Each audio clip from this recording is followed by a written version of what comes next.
I'm Rob Downey, a family practice MD and Institute for Functional Medicine certified practitioner. I'm coming to you from Seaworthy Functional Medicine in Homer, Alaska. Seaworthy exists to help people overcome their health challenges and be fully vital. How can we learn about the functions of our gut, the cornerstone and foundation of our functional medicine house, and have the healthiest relationship with our gut, and then leverage the gut-brain connection, the gut-immune connection, the gut inflammation connection, etc. Today, we are so fortunate to be joined by Courtney Cowie, an expert in this and multi-certified, including nutrition and coaching. Courtney, thank you for your time today. Absolutely. I'm super excited for this conversation, Rob. Yeah, yeah, this is such a great one for so many reasons. So, you've got some lineages that are really interesting, including FDN, so functional diagnostic nutrition. And as we talked about getting ready for today, then I've already had a couple of the sort of OG folks in that space Yes. Yeah. on. I teased at least one of them, if not both. It was kind of like Star Wars, right? The Jedi and the Padawan, right? Padawan learner. But and that's the relationship I have with my mentor. But then you're also a certified coach, which is hmm quite the combo. Yeah. So today, let's talk about, you had IBS, IBD, irritable bowel syndrome with diarrhea, which just feels like a curse to my Yeah. patients. And Yes. now you're very effective at helping people with that, including testing. And Yeah. then at the end, we'll talk about where people can find you, but also a little twist to the plot. You had a couple of things you had to figure out. So Yeah. do you want to just kind of start with, like, if this was the comics, kind of start with your origin story? Yeah, absolutely. So I'll try to keep this succinct because my health struggle goes all the way back to childhood, Rob. So Mm, I mean, mm, as a kid, I was actually pretty healthy. I mean, I never thought of myself as ill, but I did have regularly recurrent stomach aches, and so, and I can remember even to this day, like coming home pretty regularly. It felt like most of it started to happen late elementary, middle schoolish age, right? So there could have been some coincidence with like starting to hit puberty and some of those hormonal changes factoring in too. But my parents will say that they remember even as far back as like second, third grade, I'd be in sports like playing soccer and I'd get a stomach ache and my dad would have to like bench me or whatever, right? So, mhm, and back at that time, what always worked like clockwork for me was I would come home, I'd lay down just intuitively. This is what I felt like I needed to do. I'd lay down on like the couch or on my bed and I'd put a pillow under my stomach to put some pressure on it. And I just lay there for 20, 30 minutes. And most of the time it would go away, like that discomfort, and I would get up and I'd be okay again. So I think my parents attributed it to my own personal quirk. They probably thought it was like stress internalized, which it could have been, Rob, right? Like to go mhm. back and reverse engineer this like that far back in time, who knows? But, coming full circle, I definitely, we can talk about this later in the conversation. I definitely do feel like most people who struggle, especially in adulthood, with IBS and IBD issues have a chronic stress and or trauma and or attachment trauma, component to it, like very Mhm. much specific to gut dysfunction from what I've just seen in my practice and my own personal experience. And so that kind of continued into my teenage years as well as into my 20s. But it wasn't until I started to get into like college age, like undergraduate, and then I did graduate school. I had an interest in different languages. I was a French language learner through high school. And then when I got into college, I continued that. And then through engineering courses, that was my first major in college. I got exposure to different study abroad exchange programs at the college I went to, and one of them was in Japan. And I was like, oh, that's interesting. I've never been to Asia. Maybe I will check this out. And so that actually led me down that path. I was back and forth probably over a total of 3 years, both in graduate and undergraduate school, to Japan to study abroad and work abroad. And I remember like especially being in graduate school, like I was over there for a year and I was definitely having like ongoing loose stool issues. Like I was able to go out and I was very active, like, all the way through into my 20s and 30s even. I would go out on like long runs. I would go to the swimming pool and swim and stuff. And I remember being on these runs and having to like map out the bathroom stops. Like it was that, Hmm. front of mind where I was like, okay, I'm still going to do this, but I know inevitably this could be a problem. So I have to kind of have a plan if this, I were to have an issue. And so, and there were times it was so bad, I would just think to myself, I'm not even going to do the run today. Like, I just feeling like this is going to be a big issue. So it was starting to become more top of mind. And I think I was at that place where I was identifying this is not normal. And if I don't start to figure this out, I fear where this could go. Right. And then I was having some other weird health issues too on top of that. But all of this led me to actually go see a Chinese herbalist. She was a Chinese woman trained in China, but living in Japan. My Japanese friend went with me. We all three of us sat down and she did her whole Chinese medicine pulse tongue diagnosis on me and was like, okay, I'm going to give you some formulas. You're going to feel a lot better. And this is the other interesting piece. I've told this story a couple times. I was also a long-standing vegetarian at this point in time, too. And one of the things she told me was, you need to start eating meat. I don't care if it's just little amounts of it, but like I'm going to tell you right now, if you continue down this path, your health is going to get worse with as active as you are. And I had dropped my menstrual cycle. Like there were a lot of just odd things going on besides the gut issues. So I was like, okay, I'm going to take her seriously. Like I'm here, I paid this money, let's do it, right? So I started to incorporate meat. I started to drink these herbal formulas.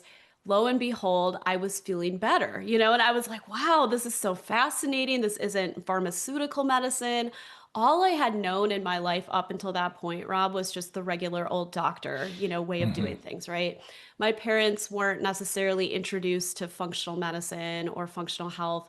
I don't even really remember going to a chiropractor as a kid or them going to chiropractor. Like this was totally brand new to me. So that was kind of my first introduction to how to approach chronic illness from a standpoint that didn't rely on a drug-based approach.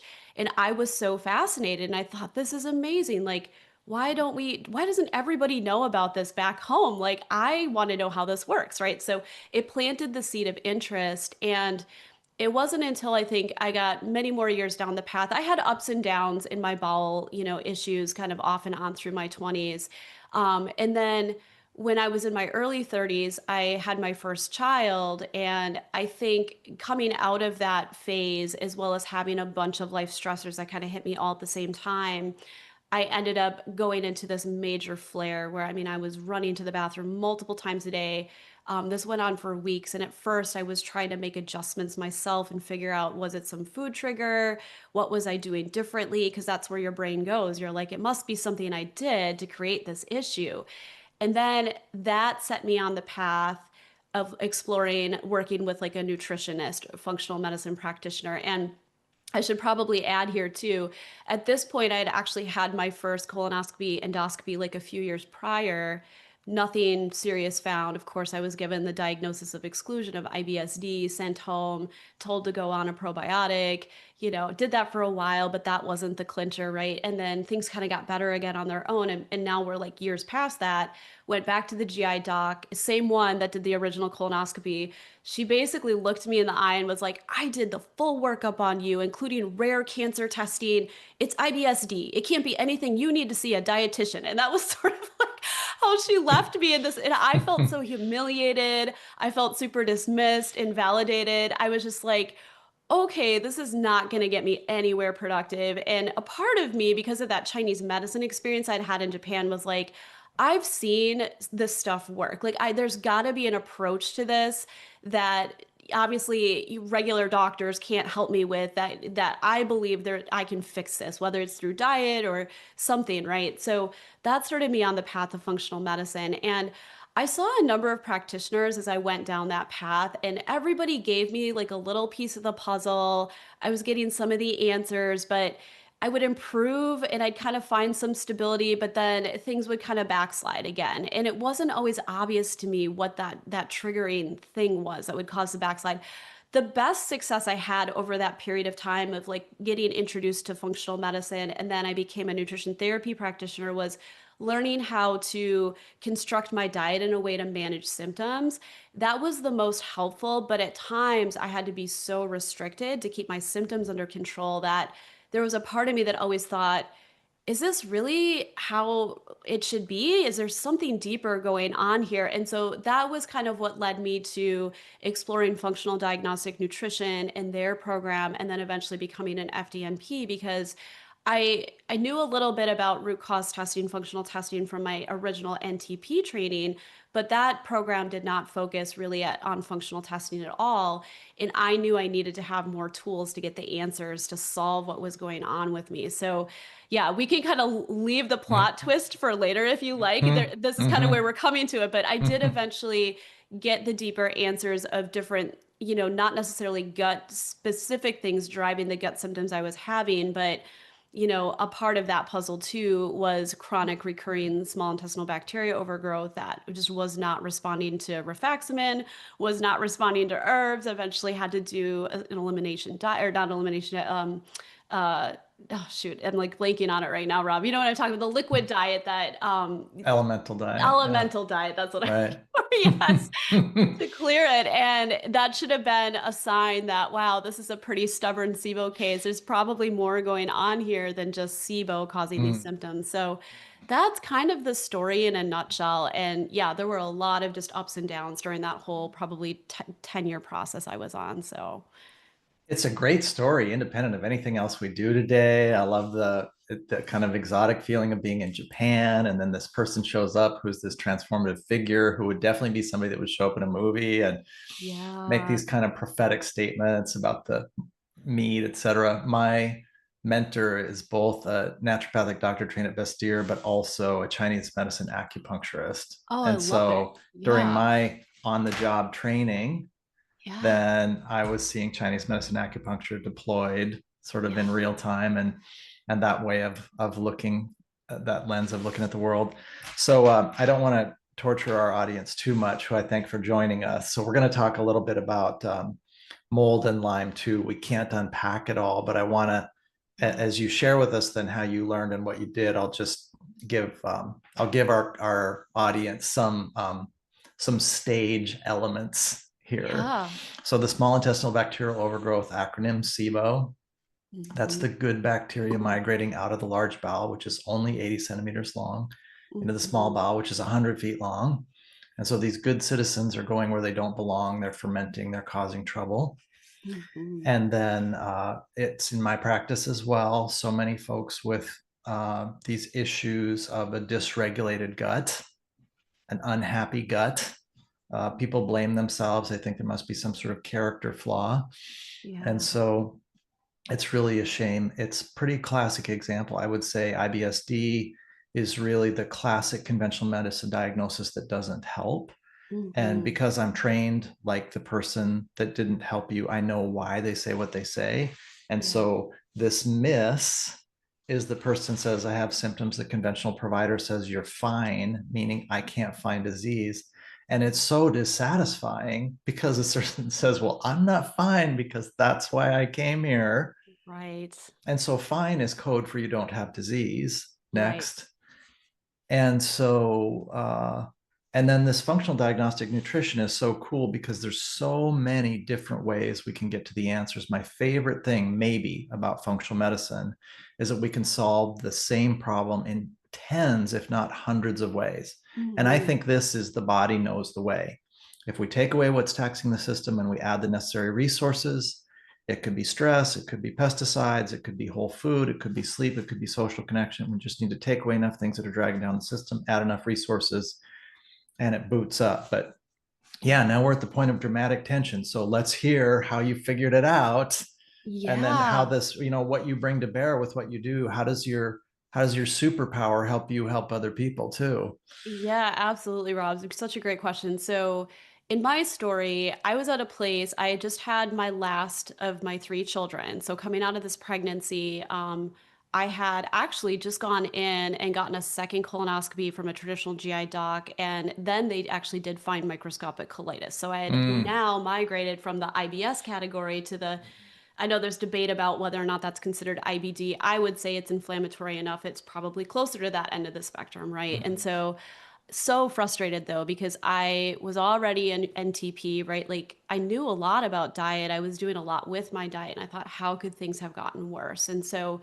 I knew the recurrent SIBO was a big piece of the puzzle, and I had not figured that out. So what I did at that point was I enrolled in Allison Seebecker's like first or second cohort of her SIBO Pro course, which was an amazing training. And what was so awesome was she had like a monthly Q&A with a group of us, and we could submit client cases for her to look at. So I actually submitted my own. I was like, here's my SIBO, here's my lactulose breath test. I mean, I had probably, gosh, 6 of them at that point. I had done historically back in time, and I was like, here's the case history. I've had GI docs willing to prescribe me rifaximin. I've done neomycin. mhm, None of this stuff has cleared it. I've been able to order my own pre and post test. I can see it's not working. I've run berberine and, neem protocols on myself. Like none of this is working. And then I think I had actually done one round of elemental diet and had cleared it. And so I was like, okay, well, I can clear it that way. But like, if this keeps coming back, does this mean I'm going to have to do a liquid diet every 2 to 3 months and live that way like for a few weeks? This is really going to suck. And so she was like, you know, this is kind of one where I would think about mold. And the funny part was around the same time, separate but just coincidental, a newer doctor, she was a DO in my community, had reached out to do some networking, and she was hired by like one of the local traditional, hospital clinics, if you will. And I was amazed that they actually hired her because she was trained like Richie Shoemaker trained, like she knew a lot about mold. mm, mhm. And I mean, to this day, Rob, I have not met a doctor working in the regular conventional system that could run the labs this woman could and get them covered by insurance. And so I went down to Mm, meet with her, just first as like a professional to professional type of like, meeting. And she kind of told me all about mold. And I was like, well, is it really that big of a problem? Like I was thinking that in my head. I mean, I was like, okay, I'm learning, this is interesting, but I didn't walk out of that meeting like convinced that this was really a big deal. And then come full circle, like a year or two later, I'm going through this training, the SIBO training with Allison, and she's like, I think this could be mold. And I was like, all right, I think I need to go get in touch with this doctor again, and from a patient perspective this time. mhm, So mhm, first, though, I ran a urine mycotoxin test on myself because I wanted to be sure I knew what I was dealing with. I think even prior to that, I did. You remember the old cheek swab testing you could do to check like HLA types? I ran one of mhm. those on myself.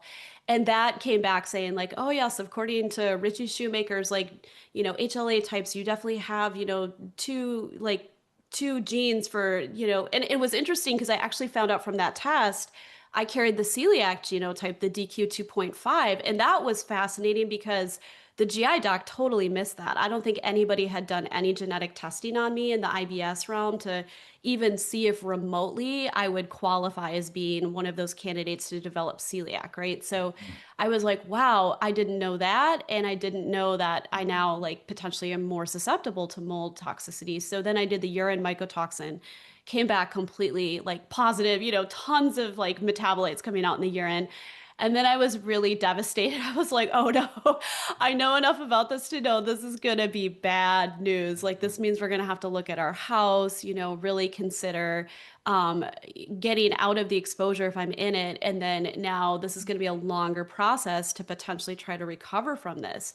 So I went to go see this mold trained, doctor, and she ran all this blood work on top of me, showing her my tests that I had done. She's like, oh yeah, definitely you have toxic mold and blah, blah, blah. And she's like, let's check you for Lyme disease too. And I was like, well, why would you do that? I don't think that's a problem. Living here in the Midwest where it's like rampant, but in my brain, again, I was thinking, well, I'm not a person that goes hiking extensively in the woods. I mean, have I gone camping as a kid? Sure, I have. But like in my adult life right now, I don't do much hiking. This can't be it. And then to my shock, all she could run in the traditional sense was like a Western blot. She couldn't do the specialized like IGeneX testing, but the Western blot came back positive. And I was like, oh my God, like this is worse than I thought. I had no idea, right? And so that, I mean, I definitely credit her with having the foresight to figure that part of it out too, but that was kind of to me the huge turning point. I was like, okay, so here are these two huge variables. And mind you, by this time, I had probably on my own accord already hired and seen a good 3 to 4 functional practitioners, none of whom Mm-hmm. had thought of these things or even caught these things, Rob, right? Mm-hmm. So like Mm-hmm. I felt like finally I was getting some answers as to like why was my gut struggle so persistent? Was my like tolerance of foods getting smaller and smaller and smaller over time despite, working very diligently with diet? It made perfect sense to me. So that was kind of what uncovered the mold and the Lyme pieces to my story. And then the mold recovery piece of it especially was quite daunting. It ended up leading us down a path where we ended up building a new home, quite frankly, to get out of the Mm-hmm. home we were in. We tried to remediate, didn't work very well. As you probably know, it can be hard to remediate a home that's got Mm-hmm. water damage. So yeah, I learned a lot in that it's not, even if you can identify some of these deeper issues, it really can take a lot of time and diligence and patience working with the body as well as working with the nervous system too, which I know you are an expert in and love to talk Mm-hmm. about, right? To really get somebody to a place where they're effectively detoxing some of this Mm. stuff. So yeah, Mm. So cool. It's yeah, just such a great functional medicine story. It's such a great case story. I should share just a couple of things I flashed on. So one is that I may be saying a little bit differently than the people who teach it, but in functional medicine they talk about the TAC rule.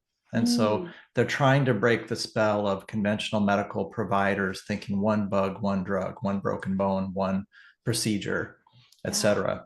yeah, Trying to get us out of one-to-one uh, binary thinking, dichotomous thinking, black and white thinking. So if you sit on one tack and you've got all these signs and symptoms, and then you pull the one tack out, you get really good resolution of your signs and symptoms.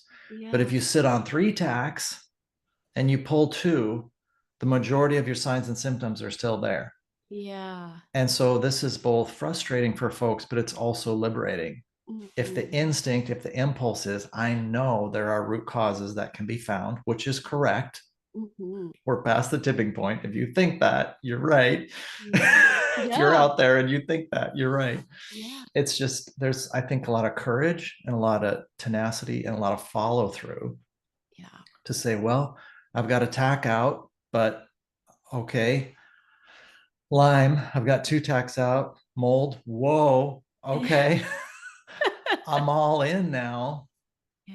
And half of healing is knowing what you're facing. So, from Yeah. my perspective, you were at the halfway point in your journey because you had your big three dragons Yeah. that had been in the dark, chomping bits off you, scorching you. Now they're out in the light. I mean, light's the best disinfectant. Now you're going after them in the light. Yeah. And yeah, it's I don't want people to think they have to leave their homes, but these mold toxins are tricky. They're typically dismissed by the conventional medical community. Conventional medical community doesn't know that Lyme disease can persist after the acute infection. So what's called Yeah. chronic or tertiary Lyme really hacks the system. And so even as a standalone story, just of the need to follow the impulse, be your own advocate, get good resources. And unfortunately, there's folks in the space. I mean, the majority of what doesn't go well from my perspective is people that are passionate about their area, but they don't know the score. Yeah. And so you also have to find one way to think of the Fieldnotes podcast is just always have people here that I would trust to take care of me or my family. And then the library essentially functions just as a compendium of resources so that people can work with trustworthy folks. Yeah. But we definitely should talk about stool testing because you do a ton of this. Yeah. And for a bunch of the folks with, you mentioned IBS-D, so irritable bowel syndrome D, meaning signs and symptoms, loose stools, kind of tortures the person. They have to Yeah. be strategic and tactical about their run, their lecture, their everything. Everything. And then IBD, inflammatory bowel disease, where they actually Mhm. find inflammation in there. So these are cousins. And if we Yeah. look at these circles that overlap, then there's small intestinal bacterial overgrowth. And, the unifying factor is autoimmune, or pardon me, dysregulation at the level of the nervous system, exposing the person to dysregulation. So that is a really fun topic. But I love this FDN approach where you test and treat. You go find out what's going on. And I would say then, as we segue into that, from my perspective, what's happening is it's really cool from a biohacking perspective. You can hack any of these any direction. So if you send signals of safety to the gut, that helps the brain. When the brain's happier, it sends better nervous system regulation to the gut and it starts to turn around. Totally. And we know SIBO can turn around just with uh, just person being happier and healthier. It's sort Exactly. of can auto reverse. So yeah, share with us the tools you use, and let's talking a little bit about how, what it's like for somebody to work with you. Yeah, absolutely. So, absolutely. I always do a functional stool test on my clients if they come to me with any type of chronic gut symptoms, right? Mm-hmm. I kind of tell them, and I sometimes will tell the story like way back before I knew how to do functional testing, I was using lingual neuro testing. I don't know if that's something you're familiar with, Rob, but it's kind of like old school, DOs and chiropractors did this like decades ago. It's different than muscle testing, but it still works with like the taste bud receptors and the feedback signals via the taste buds to the brain, and then, palpating different pressure points by putting nutrients on the tongue and checking that, right? And that worked well in the beginning for me, but then I would have crazy things happen where I would say, check the stomach reflux point, put low dose stomach acid on somebody's tongue. They'd be indicated to say, I need, the body's like, I want this. So I'd send them out the door with that recommendation. They'd come back like a couple weeks later and be like, I felt terrible on that stuff. I got headaches, my stomach would hurt, I'd be burping, I'd start to have acid reflux, and I'd be like, well, what the heck is going on? Mm-hmm. So Mm-hmm. it wasn't until I learned how to do functional testing and I got into doing functional stool testing that I think I started to make my own connections around it. And I would start to ask myself questions like, I wonder if back at that time, that person on the table had some degree of, say, H. pylori, Helicobacter pylori, which is a very common bacteria that can overpopulate in the stomach and then lead to low stomach acid. But it's contraindicated to give stomach acid if we've got that going on because it can neutralize it and just create more inflammation. So it could be true when you check the body, it's saying yes, but we're not able to simultaneously say, and do you have this other thing going on that would prohibit me giving you the stomach acid, right? So I'd have a lot of those thoughts when I was like learning the functional testing. I'd be like, oh, now this makes so much sense to me. So I just find it indispensable. And in terms of just all of the different information we can get from a functional stool test, whether it's looking at, whether the person's breaking down food well or not, right? Like whether it's the stomach level, the pancreas, bile quality, we can get all of those markers either directly or indirectly by looking at a good functional stool test. And then we get a really nice read on what's going on with levels of the good gut bacteria, like you described, right, with the SIBO explanation. Are we seeing things underpopulated compared to where we would want them, or overpopulated compared to where we would want them? And then also get indicators on the bad bacteria in the gut. Are we seeing, high amounts of any of those? Are we seeing any parasites show up? Any fungus, right? That's going to all be super helpful, both at a macro level, just to take a step back and scan the whole test and be like, okay, wow, I'm really getting a picture of a lot of organisms here that shouldn't be here. This person is kind of almost giving signs of like, opportunistic, also like toxicity going on. I wonder what else might be going on besides just what I'm seeing in the stool test.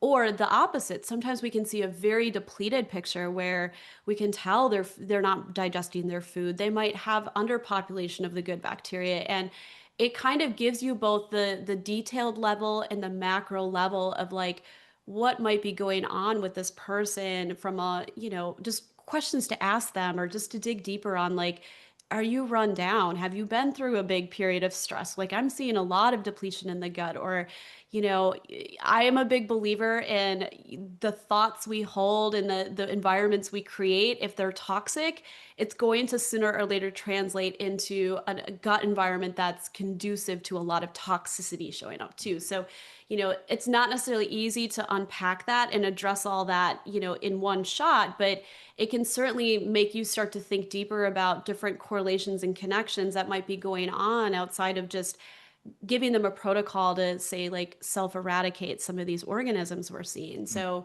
Mm. so that test is like indispensable. And I would even go so far as to say, in terms of understanding digestive markers, I love to always do a check and see what's going on with things like H. pylori and digestion in general before I even consider giving stomach acid, because I've seen so many times over that people come in with some degree of colonization and they're in an inflamed, depleted state. They're not likely going to deal well with stomach acid if I give it to them right away. So we have to Mm. kind of get rid of some of those stressors first and build them back up before we start to slowly maybe introduce that and help support their digestion to work better.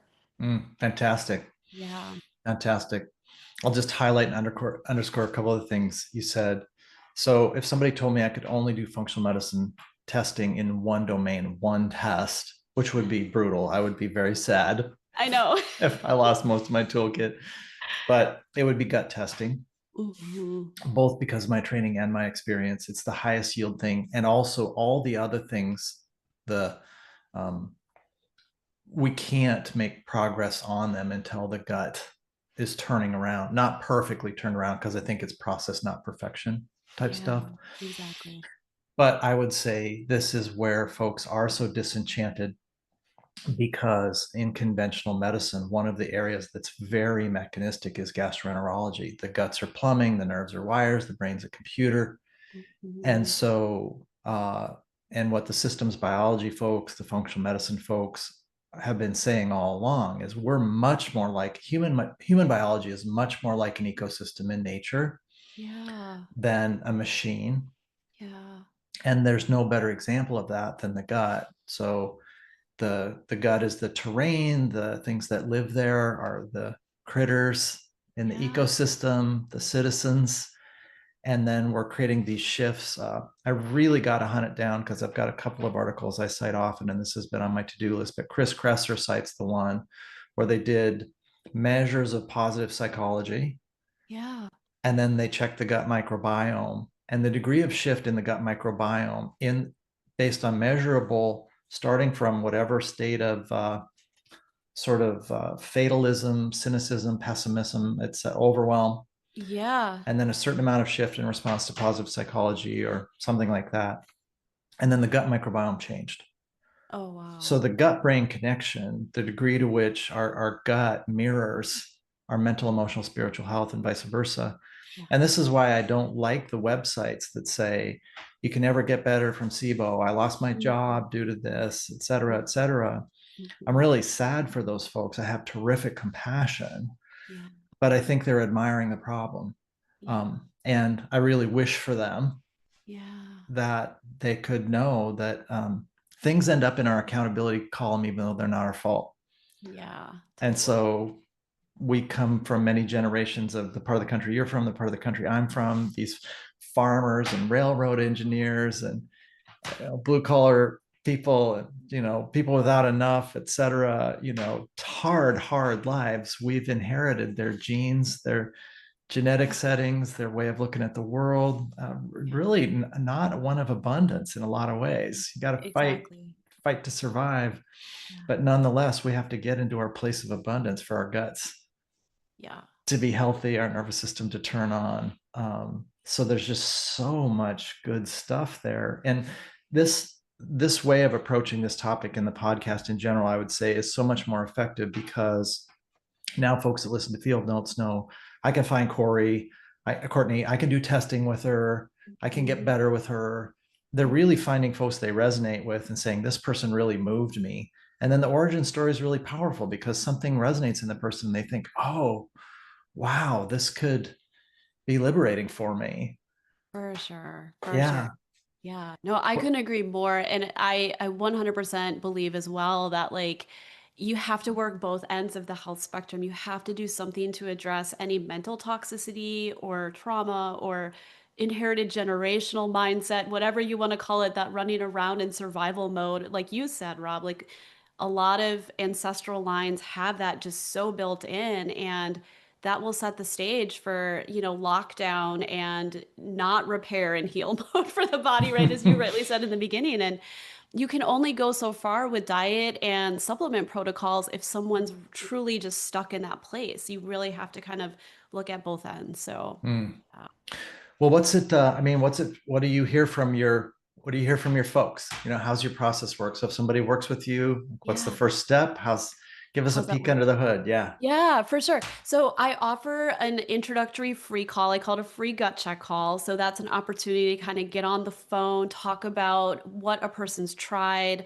A lot of times people just want to have that clarity that they're not hopeless, right? Because Hmm. many of the people that do begin working with me have either seen a number of conventional doctors, GI doctors especially, or they might have even worked with one or two functional practitioners and then kind of hit a wall or maybe gotten no results at all. And so there's a little bit of that like validation and confidence building that needs to happen. I also like to make sure that there's room to address things that haven't been looked at. And so there I feel confident like based on what I'm hearing from you, I think there actually are some things that were missed or there's some deeper things we can do that I'm pretty sure we're going to get you some results, right? So that's always a first step. And then from there, we kind of move through a process of doing a root cause evaluation where I work with some really great assessment tools that people can, just by answering really detailed questionnaires, you probably have them too, Rob, they can give us a lot of awesome information that helps me get a lot more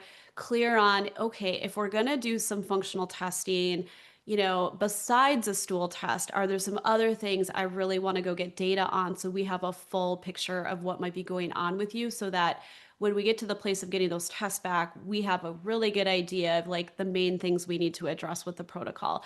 And that's Hmm. kind of how I was trained as a functional diagnostic nutrition practitioner. You've probably had read on and have them say like we don't just run one test in a vacuum, which is so true because we don't want to Hmm. miss critical information. So there's the whole testing component, and then the process I work a client through initially is about a 4 month journey where it integrates looking at their food journal deeply, right? Like that gets back to my nutrition therapy practitioner training where I worked heavily with just that in the very beginning. So I do a lot of education, a lot of just one kind of working with the client to see like what's their tolerance for making dietary changes, where do they want to focus in terms of lifestyle factors that they acknowledge might be stressing them or holding them back. So there's a balance there between doing actual coaching and letting the client lead the process and focus where they're most passionate, most willing to expend resources to move the needle the right direction, and then also guiding and consulting, if you will, where I'm teaching and actually educating them and saying, hey, here's the stuff that we have available to work with. And we will work with all of this if we can eventually, but where do you Hmm. want to go first? Right. And so it's that beautiful marriage of client led behavior change and then informing that with education and data so that they can make really good decisions. And then I just basically kind of help guide them through that. And we troubleshoot what comes up and we map out goals session to session and we give very specific action steps and they move through that process, understanding that it will be a bit of a process. It's not an overnight fix, but the beautiful thing is when I go back and recheck people with the same assessment tool at the end of 4 months, it's amazing to see the amount of improvement that most people have in their symptom load and how they're feeling and their energy. It's awesome. So it's not a quick fix band-aid, but you can get there. And the beautiful thing is you can do this without having to rely on symptom band-aids like pharmaceuticals, which have a lot of side effects people don't want to have to deal with either. Brilliant. Absolutely brilliant. I think you and I have the best jobs ever because I do people are too. suffering so much and they're so Yeah. pinned and they Yeah. feel so liberated and appreciative. And I think it really has watershed benefit to society just if people are healthier and they're suffering less and we're solving problems that don't get solved by conventional medicine very, very often. And again, I love conventional medicine for brain tumors, killing pneumonia, setting broken bones. Totally. It's brilliant at that. And yeah, it was a blast talking to Reed. It was really a great example of how there's a standalone approach, Yeah. which can just run independently of other systems. So that's really nice. It's got legs, it's got room to run. Yeah. So Absolutely.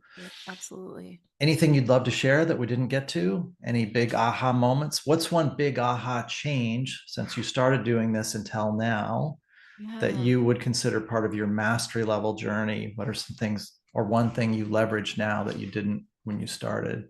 Yeah. So in some ways, my answer to that question is going back to basics, honestly, Rob. So I just find the deeper I go down this path, sometimes it's still the most foundational things like what a person's eating that have the Hmm. most impact. And I always try to remind clients like, don't discount the role diet has in all of this. I mean, it can be very clean and easy to run tests and get this amazing protocol and take all these supplements. Like it almost feels like a very like straightforward quick fix, right? But it's not always that simple. And the thing I've learned is sometimes people don't realize that the choices they're making with food are setting them back and they don't necessarily like to admit or acknowledge that. And so Hmm.